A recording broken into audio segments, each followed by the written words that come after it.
Então, vamos seguir aqui na leitura de Kennedy Wapnick, Pais e Filhos. Na aula anterior, a gente já leu um pouquinho desse texto, mas como eu estava aqui conversando com as meninas, eu senti de ler novamente, porque é uma dinâmica familiar que a gente vê muito. Então, é trágico quando os pais amam seus filhos mais do que um ao outro. Porque quando você ama de verdade seu cônjuge, você amará, em consequência, seus filhos. Se você ama seus filhos e não seu cônjuge, você inevitavelmente usará seus filhos como uma arma contra seu parceiro, demonstrando que não ama a ninguém, nem a si próprio. Assim, a coisa mais amorosa que os pais precisam fazer é trabalhar seu relacionamento em geral.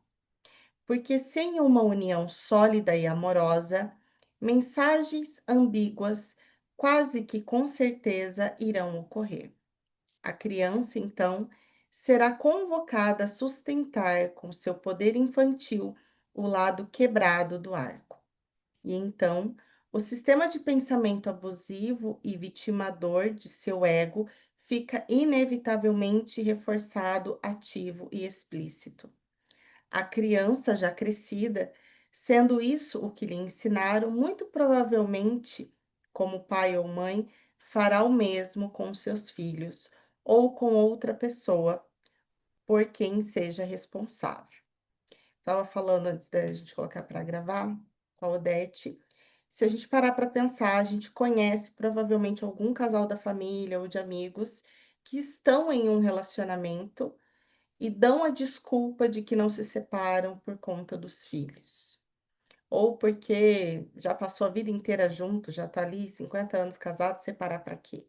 E vive ali como dois amigos, apenas dividindo uma vida. Em algum momento esse casal se perdeu. Seja às vezes pela dinâmica de priorizar os filhos ou a vida do trabalho, alguma coisa no meio do caminho vai acontecendo, onde aquele relacionamento, aquele amor, aquela dedicação que existia no namoro, que levou ao casamento, que levou a ter um filho, se perde. E isso é muito prejudicial para a criança, porque ela começa a sentir o peso de segurar essa estrutura familiar, ainda que nada seja falado.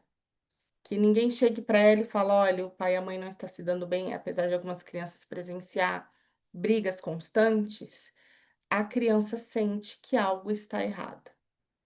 E ela vai começar a reverberar isso, seja no seu comportamento, às vezes em doenças físicas, doenças emocionais, vai dar ansiedade, vai dar depressão, ou vai dar problemas respiratórios, enfim, vai começar a vir uma sucessão de situações onde essa criança vai começar a espelhar aquilo que não está sendo falado.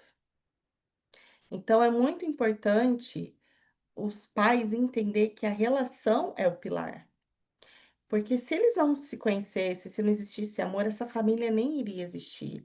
E quantos casais que a gente conhece que simplesmente se perdem, se esquecem, escolhem o filho, ou fazer dinheiro, ou pagar conta, enfim, porque a vida de casal a gente sabe que envolve muitas coisas, né? É totalmente diferente da dinâmica de um namoro.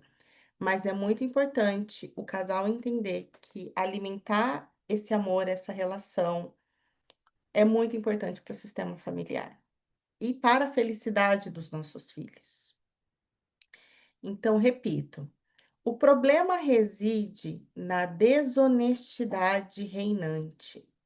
As crianças sabem por intuição quando algo está errado. E pretender diferente em nada ajuda.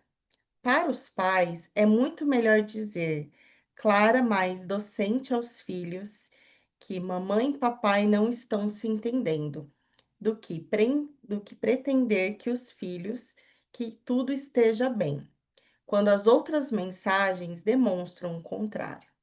As pessoas conseguem lidar razoavelmente bem com a realidade, sendo-lhes apresentada. São frequentes histórias de pessoas com câncer cujos médicos não lhes contam a verdade ou então encobrem o assunto do paciente. A mensagem, de alguma forma, de uma forma ou outra vem à tona, mas sem uma mensagem clara, fica difícil de interpretá-la apropriadamente.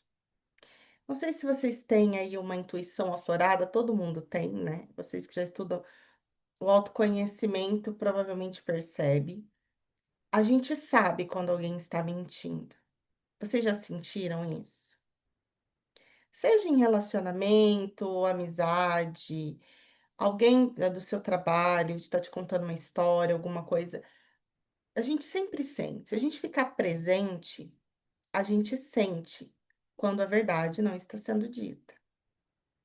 E as crianças também sentem isso. Então, quando aqui dá o exemplo, por exemplo, de uma pessoa que está com câncer e o médico decide, às vezes, contar só para a família e não conta para o próprio paciente a gravidade da situação. O paciente vai sentir isso de alguma forma. Aqui fica o aprendizado de que mentira nunca é a solução. É sempre bom uma honestidade, lá no manual de professores a gente já viu essa característica. Essa honestidade com Deus, de falar: "Olha, não estou conseguindo, não vou conseguir perdoar, não sei o que fazer com isso, não sei por que que isso está acontecendo aqui na minha vida, me ajuda, não estou dando conta". E essa honestidade precisa ser estendida para o nosso cônjuge e para os nossos filhos. Lógico que com uma criança a gente vai cuidar exatamente com os detalhes do que a gente vai dar do que está acontecendo, mas é muito mais saudável para a criança saber que alguém está doente, ou que alguém faleceu, ou que o pai e a mãe não estão conseguindo se entender, ou que agora a rotina de vida dela vai mudar porque os pais vão se separar, alguma coisa vai acontecer, do que tudo está acontecendo e ela não está sendo tratada com honestidade. Então, se vocês vivenciam isso, se conhece alguém que está passando por isso, mostrem esse texto, falem sobre isso, porque mentir para uma criança só vai piorar a situação. Né? Em alguma forma, ela vai tentar mostrar com o corpo dela, com as emoções dela, de que ela sabe a verdade. D.H. Lawrence era um mestre em contos e escreveu um ótimo chamado The Rocking Horse Winner, o vencedor do cavalo de pau. É sobre um menino pequeno que vive na companhia de pais pobres, que tem obsessão por dinheiro. Já não reli há muitos anos, mas nunca me esqueci da descrição de Lawrence das paredes gritando: dinheiro, dinheiro, dinheiro. De fato, tudo na casa tinha a ver com dinheiro ou a falta dele. A criança engendrou uma capacidade estranha de predizer o vencedor das corridas de cavalo quando cavalgava seu cavalo de pau. E os pais punham um encargo tremendo sobre o menino de sustentar a família, fazendo-o brincar de andar de cavalo e, ao fazer isso, predizer os vencedores dos páreos, dos quais então os pais apostavam. Com o passar do tempo, ele, para seguir sustentando a compulsão habitual dos pais, tinha de andar cada vez mais furiosamente em seu cavalo de pau, e numa dessas vezes, montado nele, num vai e vem agitado, em febril frenesi, tem um colapso e termina morrendo. Um aspecto poderoso do conto era a descrição da intuição da criança ao ouvir as paredes falarem do Deus, entre aspas, da família. As crianças com frequência têm esse sentido intuitivo a respeito da verdadeira mensagem da família. Mas repetindo, se a mensagem for sutil e indireta ou dúbia, os resultados podem ser desastrosos. Desnecessário dizer. Isso não é isso desnecessário dizer. Isso não significa que você diga à criança o que seja inapropriado para ela ouvir. É a mentira que prejudica. Quando eu era menino de 8 ou 9 anos, os dois irmãos da minha mãe se pegaram a socos numa briga, durante uma visita a nós. Eu dormia, mas acordei e saí para fora a ouvir o barulho. Minha mãe rapidamente me reforçou de volta à cama e me disse na manhã seguinte que eu tinha tido um pesadelo. Eu sabia que a briga havia acontecido e, entretanto, de nada adiantou ela ter negado a mim o que eu sabia ser verdade. Para isso, só a mentira ficou patente. Lembro-me também quando eu era ainda menor, meu pai contraiu tuberculose. Nada disseram a mim, mas eu sabia que algo estava errado. Uma noite não me recordo onde estava meu pai. Ele poderia já estar num hospital. Minha mãe chorava em seu quarto e eu ouvi minha mãe sem que ela percebesse que eu a escutava, falando com um dos seus irmãos. Ela usou a palavra câncer. Eu não sabia o que isso era, mas podia dizer que isso era ruim pela maneira e o tom com que ela falou. A esse ponto, obviamente, os médicos não sabiam se meu pai tinha câncer ou tuberculose. Dos dois, o último, por certo, seria preferível. Por causa disso, carreguei comigo por um dia o pensamento de que algo estava muito errado. Ouvi os sussurros, vi a mãe chorando, o meu pai não estava por ali muito. Mas eu não sabia o que exatamente estava errado. A despeito das tentativas da minha mãe de guardar o segredo, eu inevitavelmente acabei por descobri-lo. Eu era um leitor ávido e, como minha mãe gostava dos mistérios de Perry Mason, eu os lia depois dela terminá-los. Eu lia um deles na escola e encontrei a palavra TB. Não sabia o que era, mas me lembrei da palavra entre, entre ouvida aos sussurros. E daí perguntei à minha professora o que ela significava. Vim para casa e confrontei minha mãe com o que havia aprendido. Ela não teve como senão me contar a verdade. Não me recordo da minha reação, mas sem dúvida, juntando tudo, a ansiedade e as preocupações da minha mãe fizeram sentido. Mais uma vez repito, teria sido melhor para mim, para minha mãe, ter se sentado comigo e explicado que meu pai estava com uma séria enfermidade, mas que estava sendo tratado por médicos e estaria ausente por algum tempo. Em vez de pretender que nada acontecia, quando você tenta proteger alguém ocultando algo, a mensagem, no fim, atravessa outras maneiras, com defeito, controvérsia ou erro, engendrando reações muitas vezes pelo truncado da mensagem ainda mais amedrontadoras. E aí, meninas, vocês escutando isso aqui, vocês lembram de algo na infância de vocês ou algum comportamento de vocês que hoje na vida adulta, talvez vocês possam perceber que era vocês sentindo a verdade da família de vocês de alguma forma? Seja carência, ansiedade, insegurança, medo de ficar sozinha, dificuldade para dormir. Deixa o Espírito Santo trazer na mente de vocês, quando a gente lê tudo isso daqui, não é somente sobre o relacionamento com os nossos filhos, mas com os nossos pais também, com a criança que a gente foi, com aquilo que a gente ainda está escolhendo carregar na nossa mente, que acaba reverberando nas nossas escolhas presentes. O meu marido, os pais são divorciados. Divorciou, acho que ele tinha uns 11 anos, mais ou menos. E ele fala que realmente a vida deles melhoraram a partir do momento do divórcio. Os pais se dão bem separados. E que ele não sabe como teria sido o começo e o final da juventude dele se os pais tivessem forçado um casamento ali que não estava funcionando, porque existia muita briga. E depois ele falou que lembra da sensação de sentir paz, apesar de ver a vida mudando, de ficar longe do pai por um tempo, mas daquela sensação de que, sabe quando você tem muita briga e você não sabe o que vai ser? O que que espera? A cada momento você está esperando ali uma briga ou uma discussão, alguma coisa, você fica naquele estado de alerta. E ele me relata dessa sensação de, tá, meus pais se separaram, mas agora tá tudo em paz. Então, é muito importante, enquanto pais, a gente perceber isso. A gente funciona como um casal ou a gente funciona melhor separado? Não existe mais isso, né, de casou, não vai separar.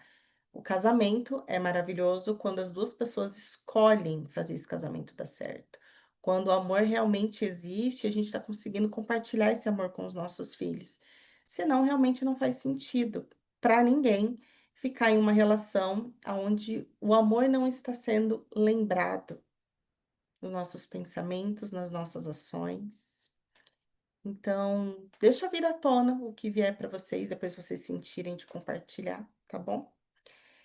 Repito, a coisa mais amorosa que você consegue fazer por seus filhos é amar o seu cônjuge.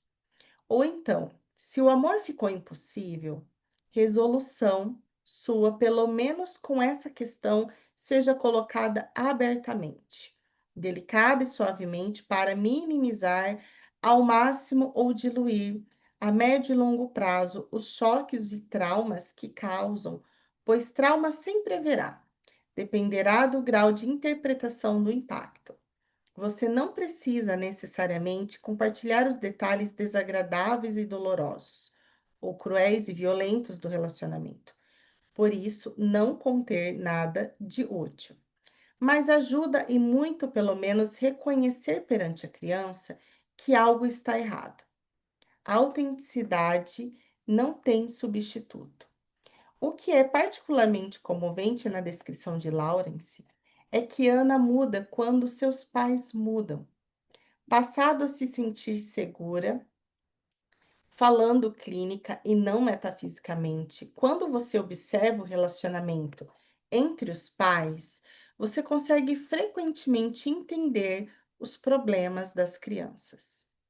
Muitas vezes, os sintomas da criança desaparecerão quando os sintomas maritais se vão. Olha que interessante, né? Dei o exemplo para vocês na aula passada daquela minha cliente que dizia que a filha vivia repetindo que tinha medo dos pais se separarem, e isso era algo na mente dela, que ela não verbalizava, mas era algo que ela pensava na possibilidade. Então, quando algo no relacionamento dos pais é resolvido, seja para continuar junto, ou seja, para se separar, em geral, os sintomas clínicos que as crianças estão apresentando tendem a mudar, ou a desaparecer, ou encontrar alguma resolução. Então, é muito importante a gente abrir os olhos para isso. Então, clínica e não metafisicamente, quando você observa o relacionamento entre os pais, você consegue frequentemente entender os problemas das crianças.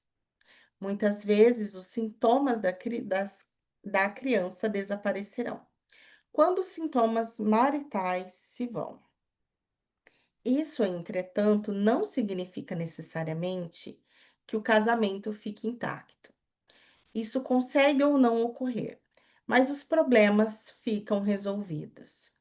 É a honestidade o fator mais importante, porque a falta de honestidade pela bondosa, entre aspas, ocultação da verdade, mascarada de proteção dos filhos, manda-lhes uma mensagem ambígua.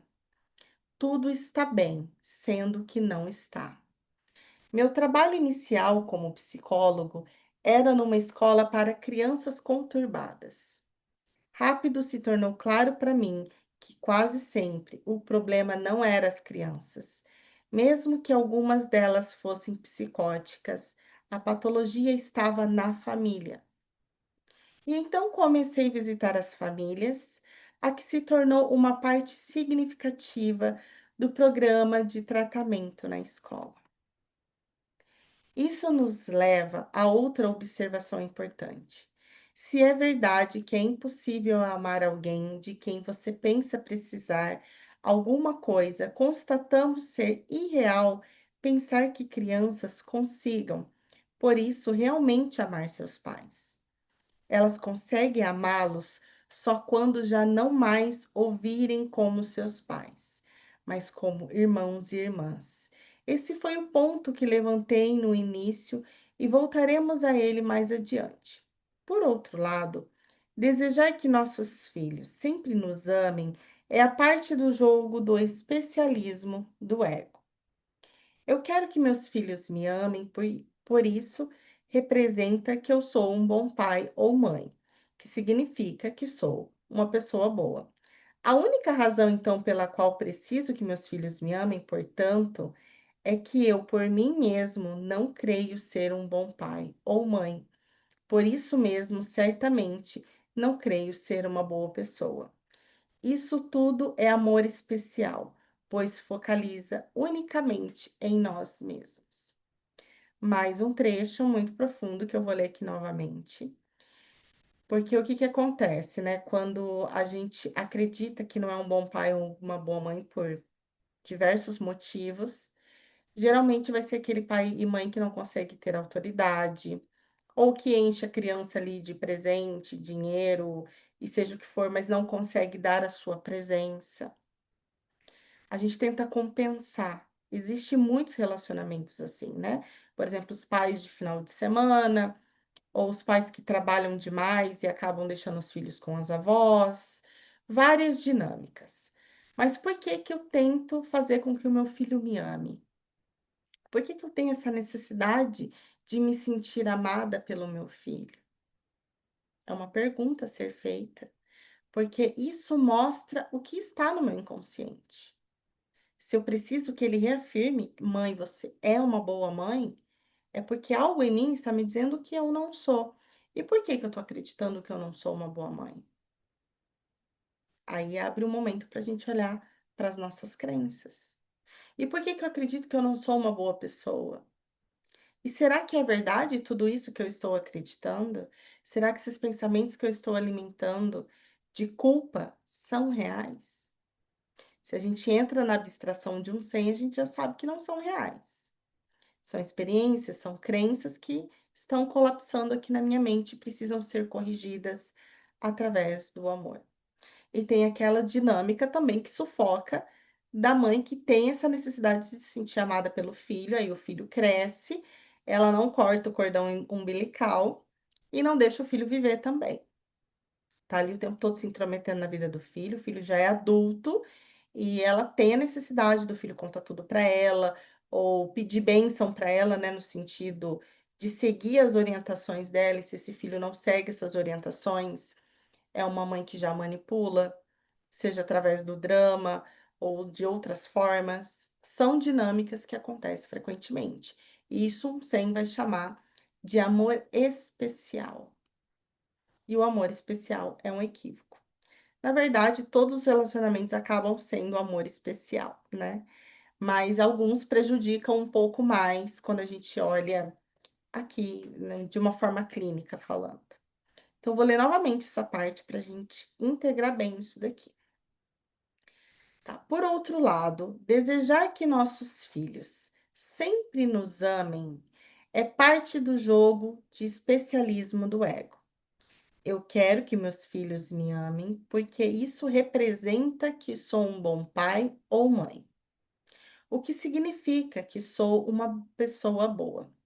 A única razão, então, pela qual preciso que meus filhos me amem, portanto, é que eu, por mim mesmo, não creio ser um bom pai ou mãe, e por isso mesmo, certamente, não creio ser uma pessoa boa.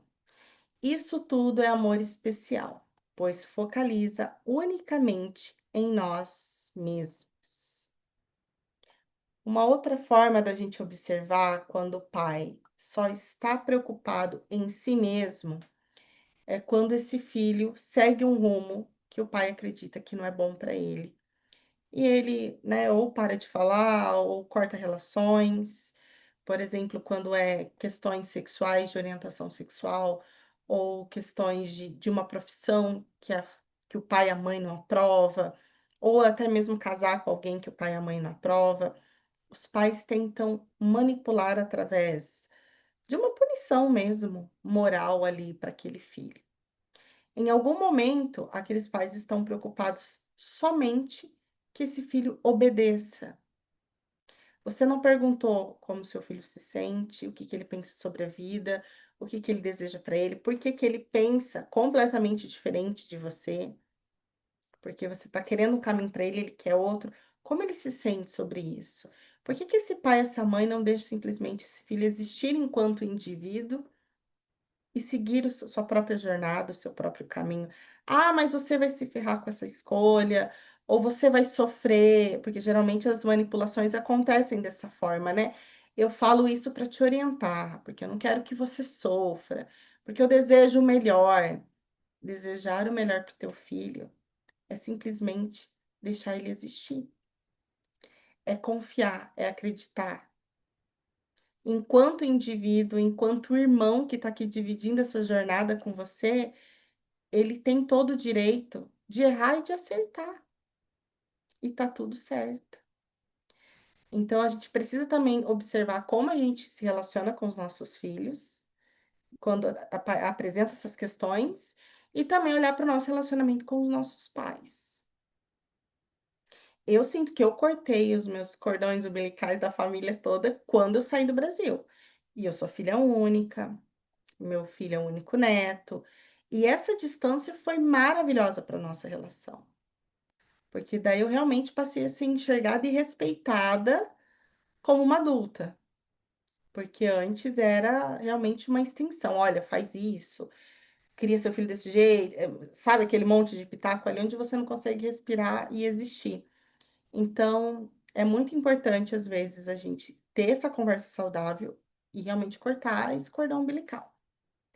Então, uma dificuldade comum para pais é quando seus anjinhos bem comportados atingem a puberdade e se transmutam em adolescentes monstros, revoltados, combativos, desafiantes, insultadores e com problemas de gerenciamento comportamental. A solução, mesmo que difícil, está em que os pais reduzam sua expectativa em relação ao filho. Os filhos não tomam jamais a rebeldia como algo pessoal, e sendo mesmo assim capazes de, com a firmeza e equilíbrios necessários na medida da circunstância, reagir sem defesas em face do ataque. Na dimensão que os pais consigam praticar isso, seus filhos terão uma melhor oportunidade de negociar as águas turbulentas da adolescência e, com isso, emergir em segurança na jovem adulticia. Com certeza, a decisão de fazer isso permanece só com os filhos, mas nessa circunstância, a reação dos pais consegue ser um reforço positivo para as escolhas da mente certa que eles precisam receber. Além disso, não conseguimos amar os outros quando os percebemos diferentes de nós, porque, repito, perceberemos o que é diferente como sendo tomado de nós. Para suprir o que esteja faltando neles, agora é deles, mas porque isso era originalmente nosso, nós o queremos de volta. É um truísmo dizer que não conseguimos amar alguém que tenha e que nos falte. E assim os filhos não amam seus pais, pois são dependentes deles, por isso precisam deles. É por isso que muitos pais dizem aos seus filhos pequenos: diga à mamãe que você a ama, vai dar um beijo de boa noite no papai e diga a ele que você o ama. É preciso que os pais saibam. Um filho não sabe o significado do amor. O adulto pensa que o filho sabe, mas quase sempre o confunde com o amor especial. E por isso Jesus nos suplica que o perdoemos. Porque, repito, não conseguimos amar alguém percebido diferente de nós. No entanto, efetivamente, Jesus não é diferente de nós. No início do texto, de fato, ele nos garante que é como nós. Não há nada em mim que tu não possas atingir. Eu nada tenho em mim que não venha de Deus. A diferença entre nós agora é que eu tenho, a diferença entre nós agora é que eu não tenho nada mais. Isso me deixa em um estado em que em ti é apenas potencial. Nosso irmão maior, por isso, precisa do nosso perdão. De outra forma, não amaremos, se não o amarmos. Então, ele não consegue nos ajudar. Como pais amorosos, conseguimos ajudar nossos filhos a crescer para se tornarem adultos e parceiros. Então, eles conseguem amar porque não estarão vindo da separação e da falta, mas de uma visão de interesses compartilhados, onde as diferenças óbvias ao olho são reconhecidas como superficiais, ocultando a unidade subjacente do Filho de Deus. Crescendo como filhos e como pais é uma das maneiras específicas de aprender como desfazer o ego. Pedir a Jesus para que nos ajude a olhar para ele. A símula e a substância de um curso em milagres, olhar entre aspas, está sempre no presente e significa aprender a deixar ir o passado e não projetar expectativas no futuro. Usamos o conselho de Jesus a Ellen. Ajude-me a ver esse irmão pelos olhos da verdade e não do julgamento. Nesse trecho aqui, ajude-me a ver esse irmão pelos olhos da verdade e não do julgamento, a gente pode usar para todos os relacionamentos, para tudo. Como aqui a gente está falando de pais e filhos, e começo de adolescência, meu, por exemplo, está na adolescência, o da Odete ainda está pequenininho. Observa também quando nós éramos adolescentes. Essa diferença aparece muito. Porque a gente está acostumado ali com o nosso filho pequenininho, obedecendo, sendo praticamente a extensão do nosso pensamento. Aí, de repente, vai chegar na adolescência e ele vai mudar. Ele não vai querer pertencer mais ao clã do pai e da mãe, que os amigos falam é mais interessante, ou que o que ele está aprendendo na internet, na escola. Ele vai precisar encontrar essa identidade. E aí, geralmente, que acontece os conflitos onde todo mundo fala que adolescente é terrível, que é horrível conviver com adolescente. Mas não precisa ser assim. Se o pai e a mãe já estão trabalhando o seu autoconhecimento. Primeiro, entendendo que biologicamente está tendo uma chuva de hormônios nesse adolescente. Ele está na puberdade. Ele está saindo da fase da infância e está indo para a adolescência, para juventude se tornar um adulto. Então, as emoções estão muito afloradas. Eu já conversei isso com meu filho, porque ele está muito mais reativo do que era antes. Coisinhas pequenininhas, parece que vê uma raiva, um nervosismo que antes não vinha. Mas isso também não é justificativa para ser desrespeitoso, mal educado ou de agir de forma impulsiva, mas é para ajudá-lo a se conhecer. Então, olha que importante seria se os nossos pais tivessem a capacidade de ter tido essa conversa com a gente, de falar: olha, você vai começar a se sentir mais irritado e tá tudo certo. Eu continuo te amando. Você vai ficar muito mais nervoso, as coisas parece que vão te tocar de uma forma diferente. Então, quando você perceber que está irritado por coisas pequenas, que seja um copo de água que cai, ou qualquer uma coisa que é pequenininha e você não está sabendo lidar, você vai encontrar uma forma de se acalmar. E existem adultos até hoje que não sabem fazer isso, que ainda não entenderam isso também.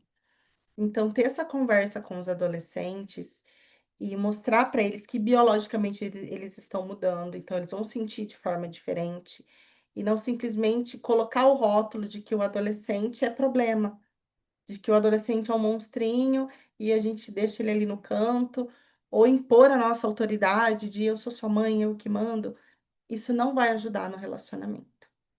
A gente precisa olhar com esse olhar amoroso que Jesus nos trouxe.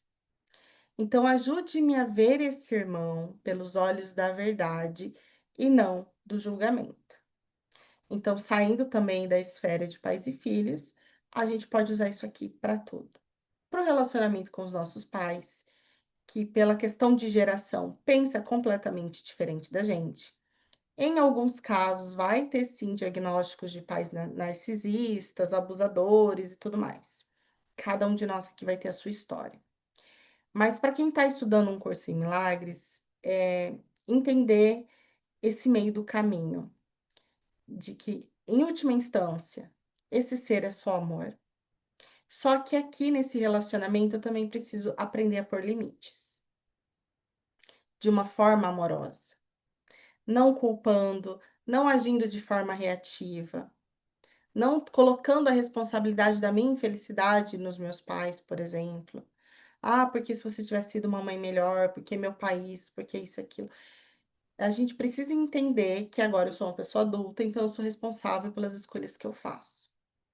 Minha mãe vai continuar dando a opinião dela, ela vai continuar falando se está certo, se está errado, como que ela acha que eu deveria agir, e esse é o ponto de vista dela. Então, como uma adulta consciente agora, eu vou entender que ela tem o direito de expressar, mas isso não quer dizer que eu vou acatar. Eu posso levar em consideração uma coisa ou outra se fizer sentido para mim. Se não, mãe, entendi, respeito sua opinião, mas agora a minha escolha é essa. Eu vou fazer isso. Eu vou agir dessa forma. No meu casamento é assim, com meu filho vai ser assim, na minha profissão vai ser assim. Então, eu tomei o meu lugar de adulta, continuo respeitando e emanando amor, entendeu? A gente sai da culpa.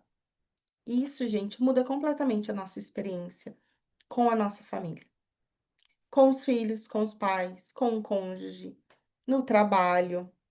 Então, tatuem essa frase: ajude-me a ver esse irmão pelos olhos da verdade e não do julgamento. E a verdade é que esse irmão é só amor. E o julgamento vai me levar ali para os conjuntinhos de crenças e projeções. Então, discussão 2. Quando os pais discordam. Meu marido é um cristão fundamentalista e minha filha de 7 anos participa de um programa infantil da igreja que frequentamos.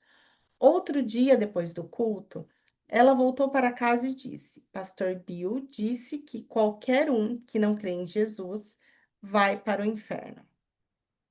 Daí ela perguntou: Isso é verdade? Eu desviei o olhar e meu marido imediatamente respondeu: Sim. Daí ela disse: Mamãe, tenho certeza que ou tenho certeza que ou disse não, entre aspas, ou apenas saí da sala. Sei que não menti dizendo sim, porque não creio nisso. Como lido com isso?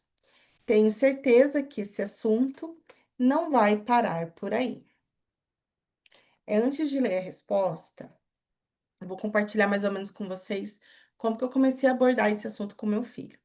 Porque assim, a minha mãe é evangélica, a minha sogra é católica. Então, ele não é batizado, nem esqueci como faz na igreja evangélica. Apresentado, né? Eles apresentam. E na minha vida holística e mística, nunca mais segui nada. Eu falei, então eu não vou batizar. Aqui na Inglaterra, ele estudou a primeira infância em escola católica. Aí chegou no terceiro ano, eles convocaram os pais para começar a fazer catequese para fazer a primeira comunhão. E eu decidi não colocá-lo.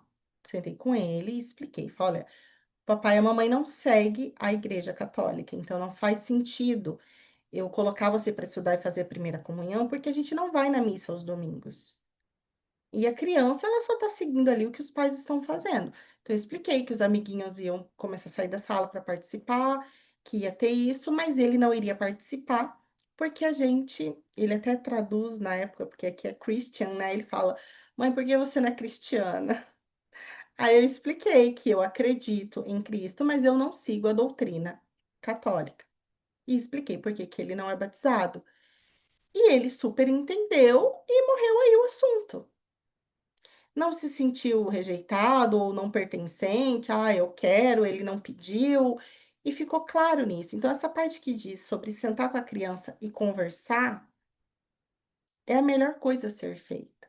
Conforme ele foi crescendo, ele foi perguntando, né, o que que eu entendia, se eu acreditava em Deus, se não acreditava, como que é a minha forma de enxergar o mundo.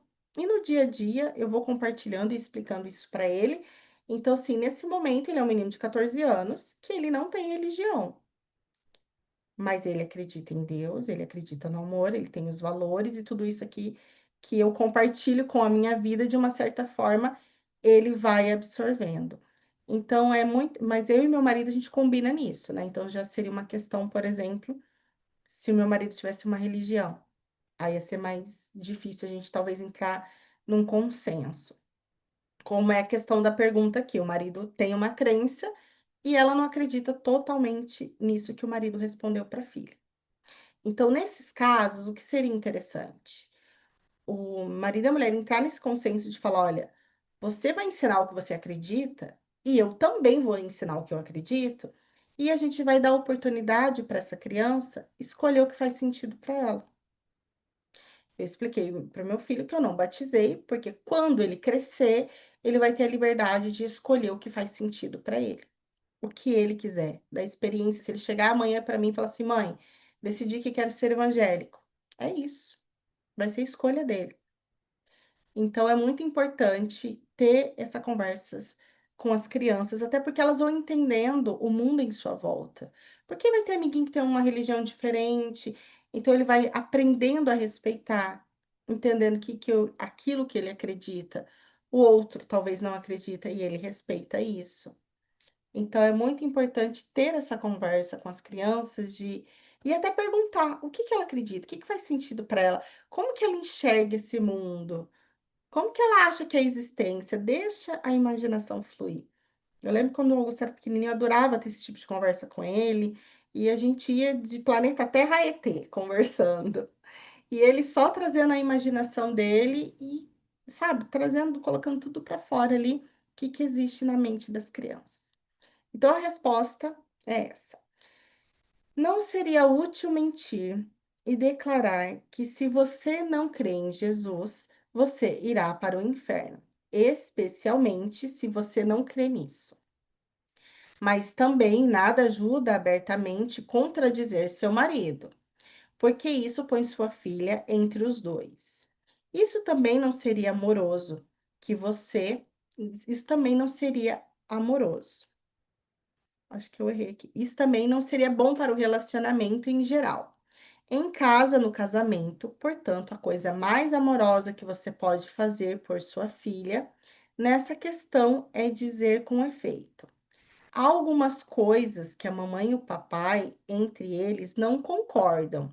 Isso não significa que a mamãe e o papai não se amem, bem como não significam de forma alguma que nós não amamos você. Isso simplesmente significa que há algumas coisas com as quais, entre nós, não concordamos. Também ajudaria a dar-lhes outro exemplo, ameno e simples. Como a mamãe gosta de cor-de-rosa e o papai gosta de azul. Ou então a mamãe gosta de sorvete de chocolate e o papai prefere baunilha. Use outros exemplos também igualmente simples e comuns, e não tão marcantes ou inéditos, como a salvação, por exemplo. Dito assim, isso põe em destaque que duas pessoas conseguem gostar de uma outra, amar uma outra, sem necessariamente concordar em algumas coisas. Isso é muito melhor do que para você, como mãe, mentir e dizer: sim, papai está certo. Quando a sua filha, se não agora, mas muito em breve, se dê conta de que a mamãe não crê em tudo que o papai acredita. E isso seria tão ruim quanto estar continuamente discordando do seu marido, especialmente diante de sua filha. Uma coisa é discordar do seu marido no quarto e dormir de portas fechadas. Bem outra é abertamente discordar dele no meio da sala. E aí, meninas, vocês têm alguma coisa que vocês querem compartilhar? Tá fazendo sentido? Se Tá vier fazendo coisa sentido. aí Eu para recebi falar, bastante amor. Eu recebi bastante amor especial. Bastante. lembrando aí da infância, da adolescência, Sim. Da minha mãe, nossa, bastante amor especial.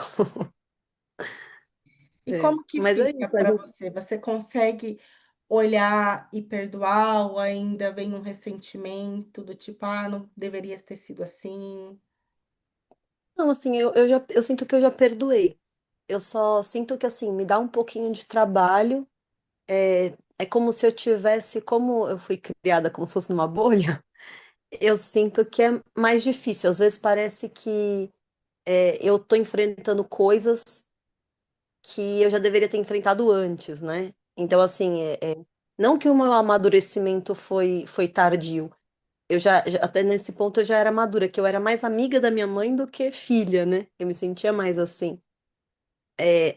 Mas essa questão de, tipo, dessa super proteção fez com que eu demorasse, assim, para me desenvolver mais, assim, pro mundo, sabe? Uhum. Eu tive muito mais trabalho para fazer isso. E até hoje, as pessoas pensam que eu sou mais jovem do que eu sou. E eu sinto que não é só pela aparência, é também pelo meu comportamento, né? Pela minha forma de ver o mundo, porque às vezes as pessoas falam mesmo muito, tipo, às vezes você é muito ingênua, muito inocente. Mas isso foi também porque tive essa superproteção, né? Apesar de eu saber que acontecem coisas muito ruins no mundo, eu confio muito nas pessoas, Hum. né? E isso às vezes acaba sendo meio complicado para mim, né? Eu acabo é, sofrendo um pouquinho a mais, né? Porque as outras pessoas já estariam, de certa forma, acostumadas, estariam mais calejadas, né? E eu ainda não tenho isso, então eu estou aprendendo a cada dia, né? Eu não culpo, né, meus pais, principalmente minha mãe, e essa questão também do casamento, né? Que foi falado do casamento, né? De que é melhor, às vezes, separar, né? Do que ir levando um casamento assim. E no caso dos meus pais, eles foram levando, sim, esse casamento, sabe? Mesmo já não tendo mais o sentimento, não tendo muitas brigas, né? Porque é justamente isso, a criança vê aquilo e ficam marcas, não tem como dizer que não ficam, né? Mas eu sei que ambos queriam fazer o melhor, né? Ambos queriam que, minha mãe queria que meu pai estivesse presente, né, na minha criação. Então, assim, eu sinto que houve esse tipo de pensamento, né? Não foi uma coisa egoísta, assim, de falar assim, não, né? Foi justamente pensando mesmo nos filhos, né? Uhum. Mas com certeza acaba afetando, mas a gente assim vai correndo atrás do prejuízo aos poucos, né?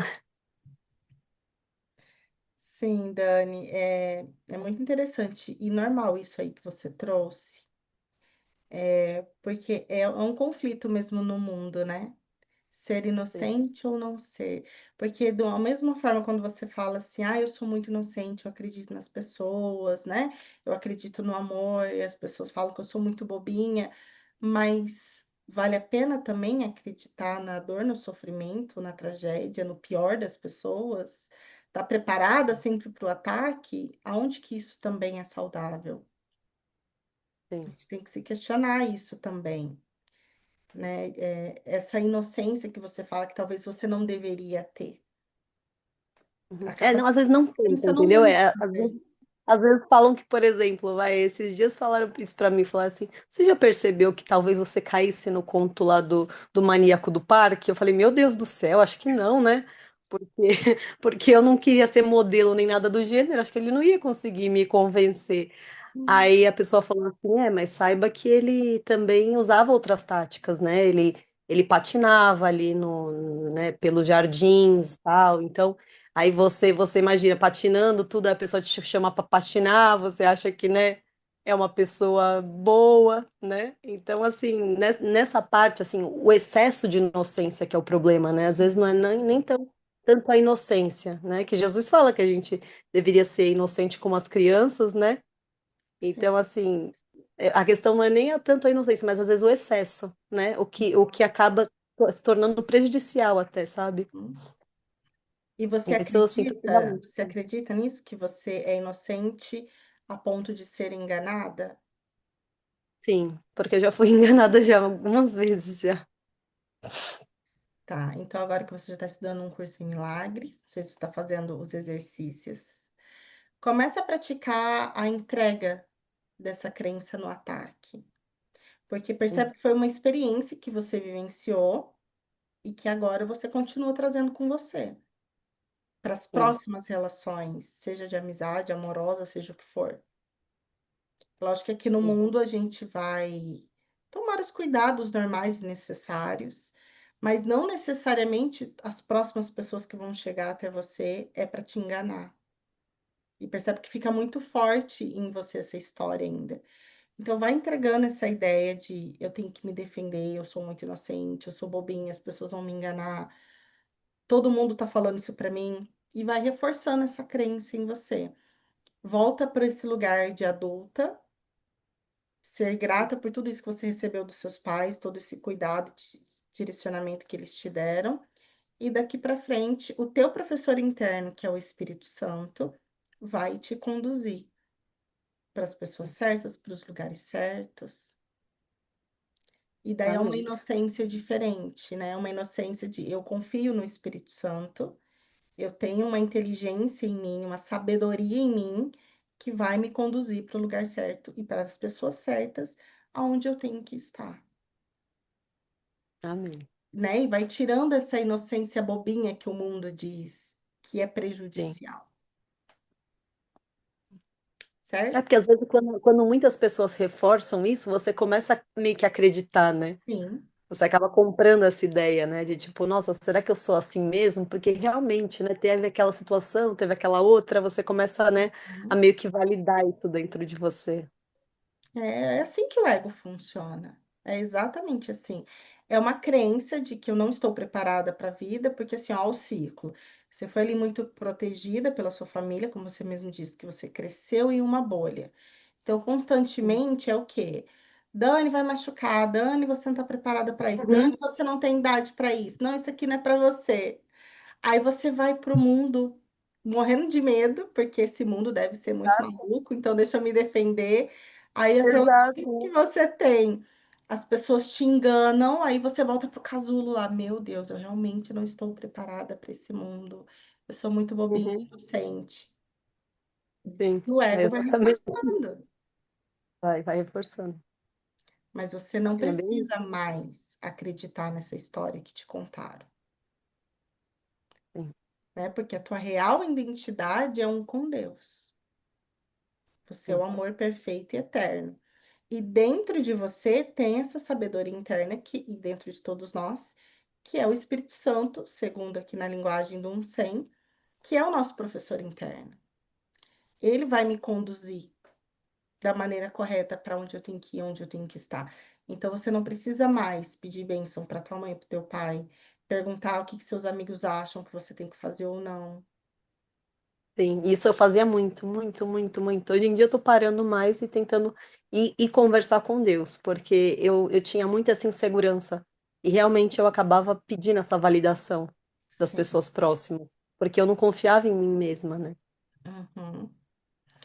O que eu mais gosto no 100, eu acho que a Odete pode compartilhar depois também, é porque ele tira os intermediários. Porque geralmente nas religiões você vai ter o padre, vai ter o pastor, vai ter o guru Uhum. espiritual, vai ter alguém ali para mandar teu recado por Deus, né? O 100 é um livro de autoestudo para você se conectar com o Espírito Santo em você. Sim. E você vai adquirindo Isso é essa melhor. confiança espiritual mesmo, de que você e Deus é uma coisa só. Sim. É porque é isso que vai ajudar justamente a ter essa segurança, porque se você ficar dependente de um pastor, de um padre, é aquela coisa, você se apega tanto, e se a pessoa morre, se acontece alguma coisa, né? E acaba virando um ídolo, né? Sim, o amor especial. É, exato. Exato. Vou terminar esse trechinho aqui, depois eu vou abrir aqui para a gente falar mais um pouquinho.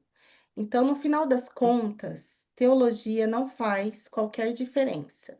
Jesus não se importa se você crê nele ou não. Deus não se importa. Então, por que teríamos que nos importar? Isso nunca deveria ser convertido em pomo da discórdia entre as pessoas. Dizendo de novo, a forma de abordar o assunto seria dizer: essa é uma lição importante para qualquer um aprender, que você não precisa concordar.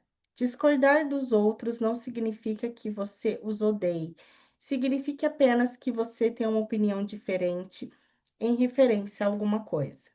Dessa maneira, você consegue ser completamente honesto consigo mesma, com sua filha e com seu marido, que já sabe que você discorda dele nisso. A pior coisa seria fazer a criança crer que ela consiga ficar entre sua mãe e seu pai. Inicialmente, esse princípio ajudaria então a sua filha se ela se decide um belo dia a discordar do pastor sobre o que quer que seja. O arco da segurança marital permite à criança aprender a valiosa lição que faz a que paz e felicidade não significa obrigatoriamente ou um ou outro.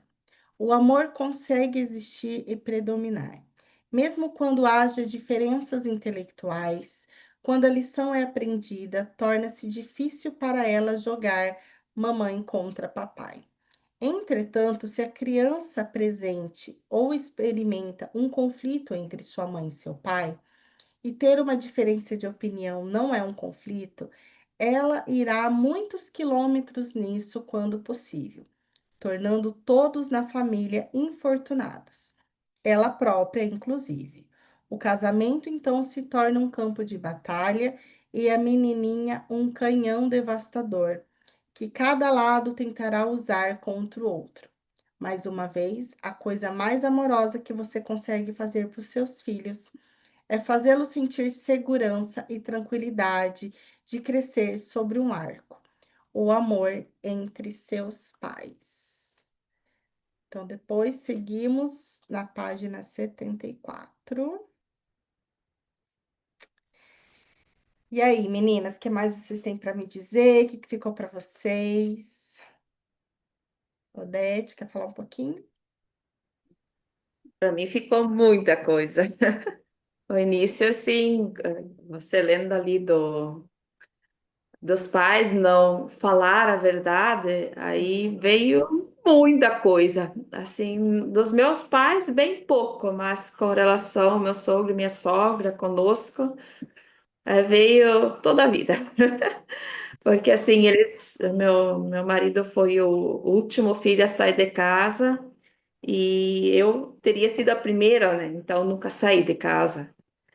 E aí a gente tinha pensado em fazer sucessão familiar, né? Daí eu sugeri para o meu marido, vamos fazer com os teus pais, então. E o meu marido foi bem honesto e disse, olha, Odete, por melhor que você seja com eles, nós nunca vamos se acertar. Então eu não assisti, tá tudo certo. Então eu negociei com os meus pais, eu dialoguei, a gente entrou em acordo, a gente fez proposta, a gente se acertou nas propostas. Para mim estava bom. Uhum. Para os meus pais estava bom. E a gente começou aqui.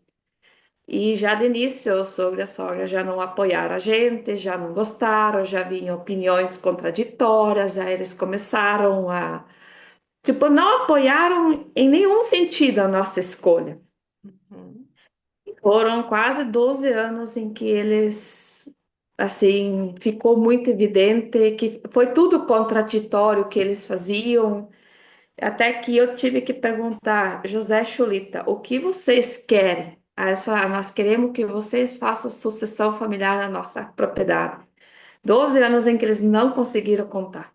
Então, pensa, são 12 anos de conflito em que eu senti que isso não estava fazendo sentido e que Uhum. levou a muito sofrimento.